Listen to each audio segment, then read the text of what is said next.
And in UK copyright law, you as the photographer retain all IP of work created. Every photographer has ownership of their images, and therefore if anyone wants to use the pictures, they need to grant permission from them. I would not ever recommend giving away a perpetuity license to your images. I think it undermines the industry and good practice for photographers.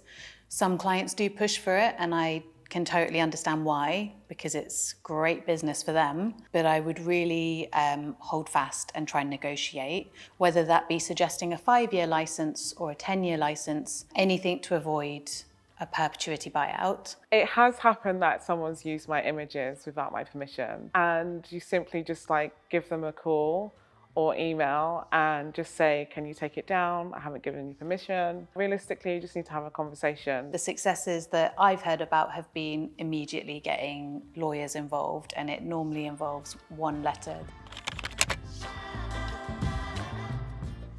Usage is something that I'm quite new into experiencing, especially the more you work, you kind of realize it's probably the thing that will get you paid the most. Not even taking the picture, but how the picture's being used. Usage is granted by the number of images, the media, the territory, and the time span.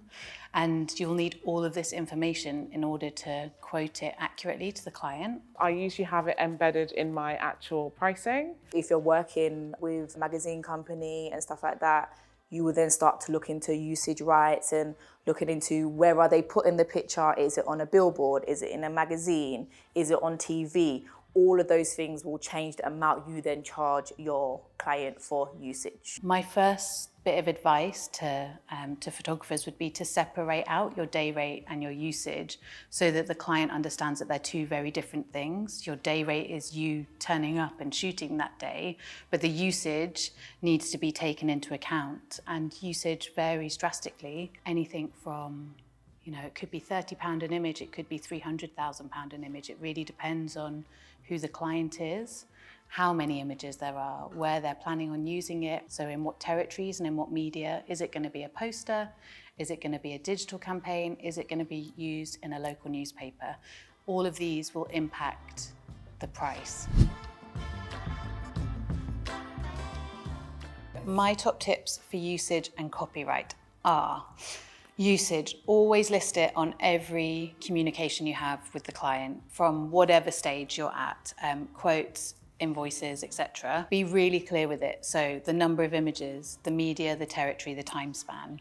You can absolutely go back and renegotiate more money for yourself. My next top tip would be to always list the usage price as a price per image. In the future, if the client was to come back to you because you shot an amazing campaign for them and it's got great traction and they still want to use it, then you have the ability to charge them a higher rate and be compensated better. As an entrepreneur, it's very important to have your contracts in a place that's good enough so that you don't ruin your career or put yourself in any form of position, because your contract is there to protect you as well as to protect your clients. The first and most important thing of all contracts is to read them meticulously. Every single line, no matter how big or small the font is, and know that you have the power and authority to strike through things that you don't align with.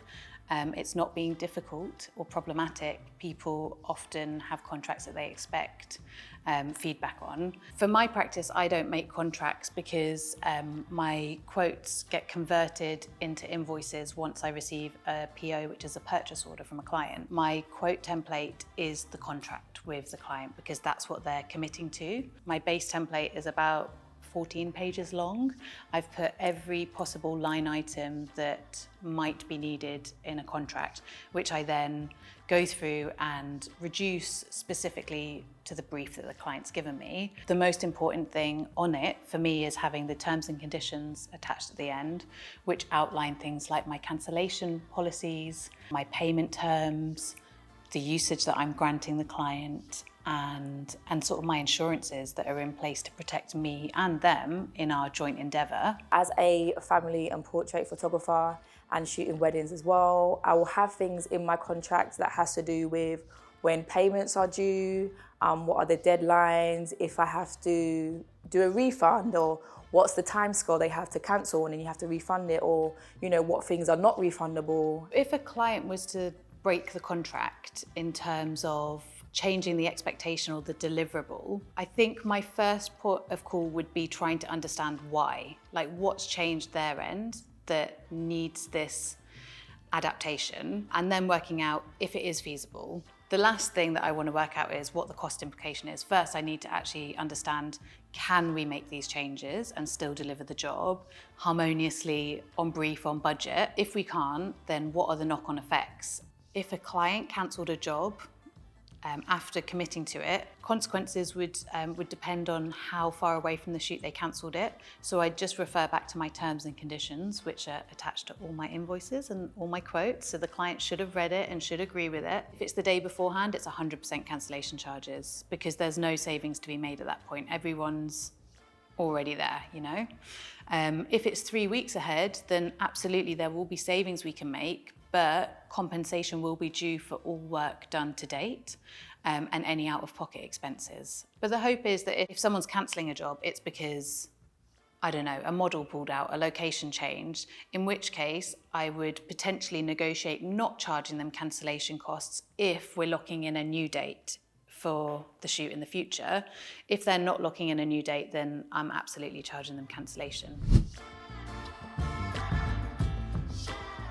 Tips I would include in my contract is copyright, letting clients know that I own full copyright to the images, but they are allowed to use them. And again, when it comes to tip number 2, it'll be usage. Letting them know that it's for personal use only, and if it needs to be used in anywhere, that they should contact me and I will basically have to approve it. The third thing I would include is cover of equipment.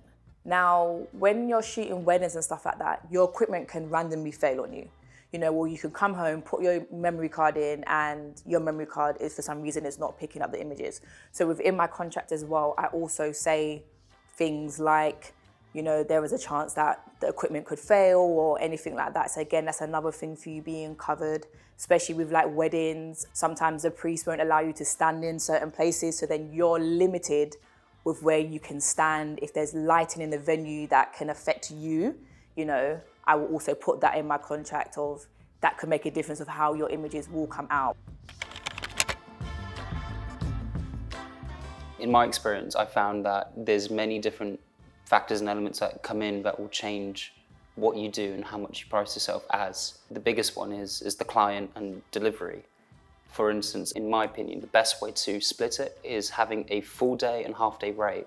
Use those across the board, and then that full day and half day rate can be split as a commercial and non-commercial rate. Sometimes clients do come to you with a budget in mind and they're like, this is how much I've got, what can you do for me? That's quite helpful because then you don't have to figure out things and you can say yes or no based on their budget.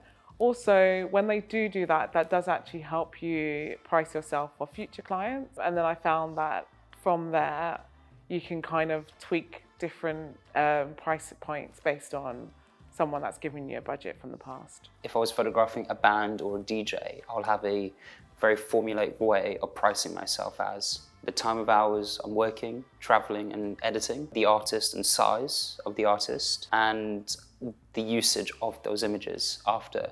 And these things scale up. And for instance, if you're at a festival, what normally happens at a festival is that you get paid a rate given to you by the festival. So you don't determine how much you get paid, which is unfair because you can be a very good photographer but get paid the same rate as a photographer that you might determine hasn't got as much experience as you. But they see it as a flat rate for everyone, which is in fact better and gives everyone a fighting chance of growing and shooting equally. There's different platforms and websites you can find that help you, such as the National Union of Journalists. And it kind of gives you a very rough idea on how to price yourself.